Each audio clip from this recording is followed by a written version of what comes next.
کہ ایک نوجوان تھا، وہ استاد کے پاس پڑھنے گیا اور تھا وہ بادشاہ زادہ۔ تو استاد نے جب یہ حدیث سنائی نا کہ من صامت نجا، جو خاموش ہو گیا وہ نجات پا گیا، تو شہزادہ خاموش ہو گیا۔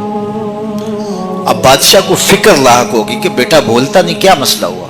حکماء کو بلایا، کسی نے کہا اس کو جو ہے وہ یہ دیا جائے، کسی کو کہا یہ دیا جائے، کسی نے کہا یہ دیا جائے، ایک حکیم نے کہا اس کو سیر کو بھیجا جائے۔ تو خادم روزانہ سیر کے لیے لے کر کے اس کو جایا کرتا تھا۔ ایک دن اس نے دیکھا کہ ایک درخت ہے جس کی گھنی شاخوں میں جانور بیٹھے ہیں، ایک شکاری تیر کمان لے کر کے گزر رہا تھا۔ اس نے غور سے شاخوں کو دیکھا، اسے کچھ دکھائی نہیں دیا، گزر گیا۔ ابھی گزرا ہی تھا کہ بیٹھی ہوئی فاختہ بول پڑی، تو وہ پھر پیچھے پلٹا اور غور سے دیکھا اور تاک کے تیر مارا، پھڑپھڑاتی ہوئی فاختہ نیچے آ گئی۔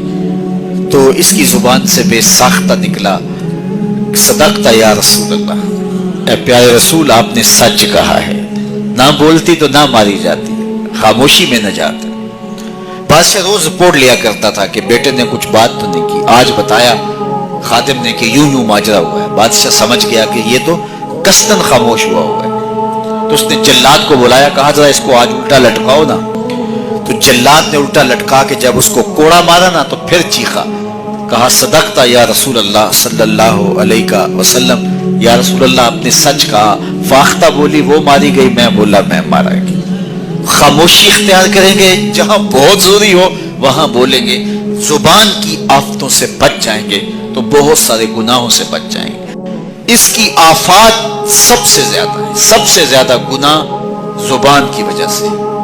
تو فرمایا جو خاموش ہو گیا وہ نجات پا گیا، چونکہ یہ بولتی ہے تو جھوٹ بولتی ہے، یہ بولتی ہے تو شکوے کا لہجہ اختیار کرتی ہے، بہتان لگاتی ہے، غیبت کرتی ہے، چغلی کرتی ہے، دو افراد کو تقسیم کرنے کا ذریعہ بنتی ہے، لوگوں کے دل دکھاتی ہے، اذیت پہنچ